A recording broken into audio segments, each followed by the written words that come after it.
Hey y'all. So we are still sitting at the Loves in Dillon, South Carolina. That's about 60 miles west of Myrtle Beach. That's where we deliver our last load. And been here for a while. We got in here Monday morning and it is Wednesday afternoon, and that was kind of the plan. The plan was to get to the truck stop, get some rest, and then Tuesday we wanted to go into Myrtle Beach and go to the beach and go to a nice restaurant, get some seafood. That didn't work out. So my thought was I'd call Enterprise and rent a car, because Enterprise, they'll pick you up. Well, due to the China virus, coronavirus, COVID, whatever you want to call it, they're not doing pickups at this time. So I couldn't get a rental car. Couldn't get a ride to the rental car company. There's no Uber available here. There is an Uber available in Myrtle Beach. They wanted $180 to come out here and pick us up and take us back to Myrtle Beach one way. So 2 ways for them, 1 way for us. That's too much. So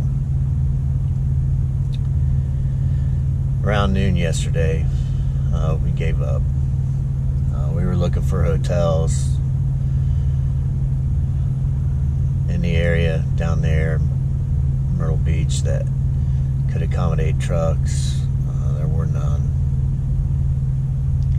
The closest one was still probably 30 miles out. So by the time we exhausted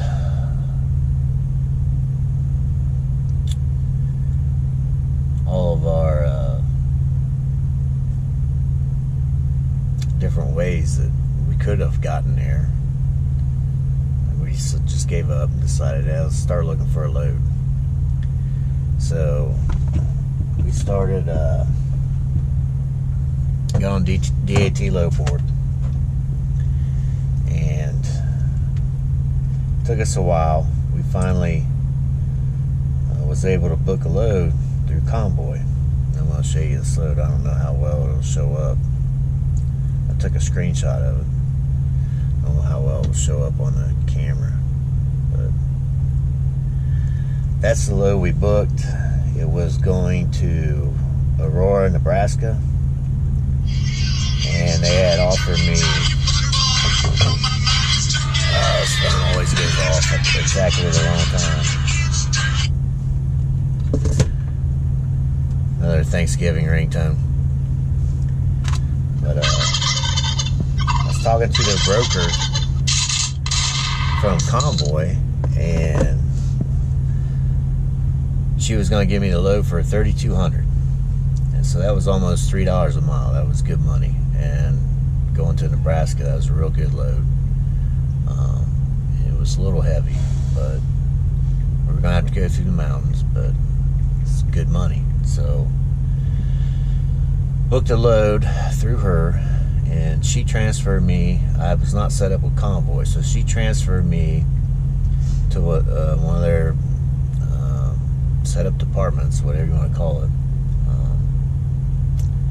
And that took me probably an hour 15 to get set up on Convoy, to get the app set up, get everything set up, all my paperwork sent to them that they wanted.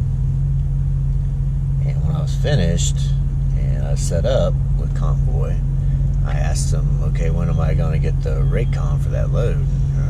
What load? I said, the load I booked. before I got transferred, you don't show any booked loads. I said, no, the broker I talked to said she put me on the load, and then she transferred me to you guys to get set up. It's like, well, I'm sorry, sir, but that's not how Convoy works. You can't book a load until you're set up with Convoy. So I had them, I gave them that load ID and everything, and they couldn't find the load again. So apparently someone else came in and booked it while I was getting set up. So by that time, it was getting pretty late. I found a couple loads shipping out of the area, but they weren't real good. There's a load of pickles I called a guy on, and it was a 2-stop. And I would really had to push my hours to make it on time. In fact, I told him I couldn't make it on time. He was going to have to push his first delivery out. So he said he would call the receiver and see if they could give me a different appointment time. So I waited about an hour and a half on that guy, and I called him back. He still hadn't gotten a hold of the receiver, so I'm like, all right, I got to find another load. So I found a good paying load going to the northern part of Louisiana, but it's a 3-stop farm equipment. I'll be pushing my hours on that too. I'm getting ready to call, scheduled to pick that load up at 7 p.m. And if I do that, I'm going to have a hard time making their delivery time, or their requested delivery time. So I already called them once. They said to call back after 2, so that's what I'm getting ready to do. So we're 2 hours out from that pickup, and then it's 11 hours to the first stop driving. So obviously I'll have to get a 10-hour break in there somewhere. And it picks up at 7 p.m. and I've used 2 hours driving to get there. I'm going to have until 3 a.m. after they get me loaded, which would be like 9 p.m. Just give me 6 hours, it'll put me halfway there.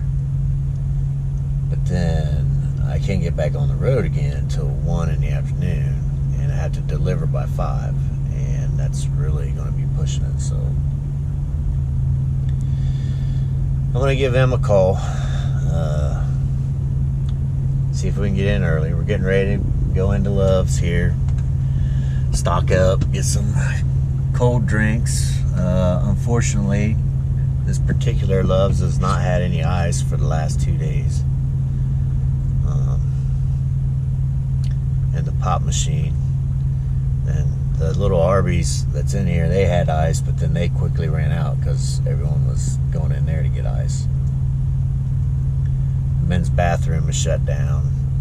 Only half the showers are open. This is the first time we've had to wait to take a shower. 3 months we've been doing this, and we had to wait about 20 minutes first night we got here. But we've been watching the board. They're averaging 45 minutes of wait for a shower now, because they got half of them are shut down for remodeling, and the men's bathroom is closed. So they got one of those portable bathrooms outside, and that's no fun. No fun. It's like trying to shit in a cardboard box.